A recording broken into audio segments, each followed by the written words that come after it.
मोगा भाव भयणीनो, जेजून आपोस्तल तयार केले. आपोस्तल म्हणजे जे मनशांक ताणें धाडले. एपोस्टल टू सेंड, मनशांक ताणें धाडले ताचें मिसांव पूर्ण करूंक. सो आमी हांगा 3 तरेचे जेजूचे गूण पळयता. पयलें, जेजू मागणें करतालो, तेजें मागण्यांचें जिवीत. म्हत्वाचें कितें निर्णय घेवचो आसलो ताचे आदीं तो मागणें करतालो. आपोस्तल विंचून काडचे आदीं रातभर ताणें मागणें केलें आनी मागीर दिसा उजवाडा तेन्ना ताणें 12 जाणांक नेमून घेतले. आनी जेत्समाने गार्डनांत जार्दिनांत रोगत व्हांवलो, देवा ताणें मागणें केलें, हें म्हाका फावो जाल्यार तुजी खुशी. बावतिजम घेतल्या उपरांत ताणें पवित्र आत्म्याचें ताणें मागणें केलें.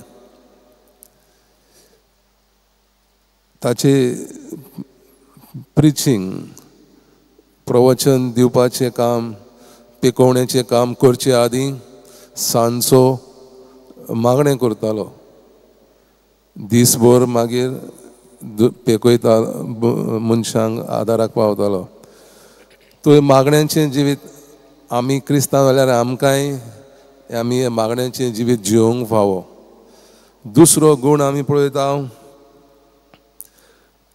जेजून शीस तयार केले. शीस आनी आपोस्तल जावन आसले मनशां ताणें विचून काडलीं.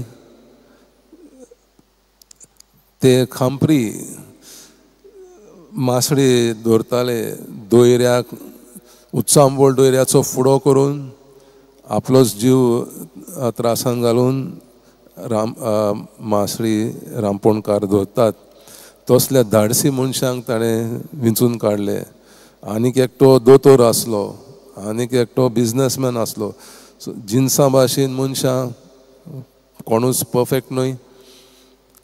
पातकी तांकां बोगसून ताणें तांचें जिवीत ताच्या भाशेन केलें. सो ताचे बरोबर ते वावुरताले, तो कार्य करतालो ते पळयताले आनी ते ताच्या जेजूक पळोवन ते आपल्या जिविताचें परिवर्तन करून आपोस्तल जाले. दुसरे जावन आसले शीस, पूण शिसूय जेजू बरोबर जेजूचो फुडो पाटलाव करूंक तांची खुशी. सो तांकां जेजूचो अनुभव मेळ्ळो आनी जेजूच्या मोगान ते पडले आनी तो मोग दुसऱ्याक दिवंक खंयसरूच संवसाराक वचूंक तयार आसले. तिसरें पळयता हांव, जेजू दोंगरार मागणें केल्या उपरांत खाली येता, मनशां बरोबर आपलो सगळो वेळ सारता. मानसीक रोग, कुडीचो रोग, आध्यात्मीक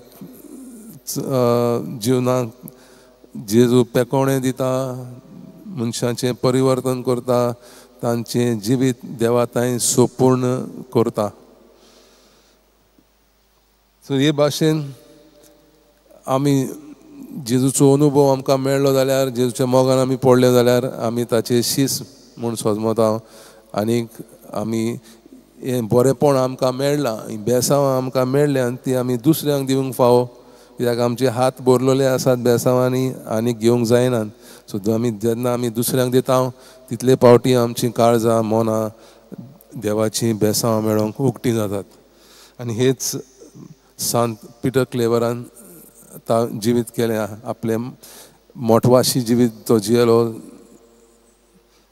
आमच्या सोसायटी ऑफ जिजस येशू संघान ताणें भरती घेतली आनी तो पाद्री जालो. आनी ताणें एकदम गरीब मनशां मदें काम करूंक ताची खुशी आसली. आनी देखून मागीर तो आफ्रिकाक गेलो आनी थंय जे दुसऱ्या क्रिस्तांवांनी आफ्रिका लोकांक गुलामान घातले, तांची सोडवण केली, तांकां देवाची बरी खबर दिली, तांकां जेजू भाशेन केलें आनी आज आफ्रिकांत जेजूची परगोड करपाची क्रिस्तांवां संख्यांनी आमकां मेळटात. तर हे मनान धरून जेजू भाशेन जावं ह्या मिसान आमी करपा मागुया.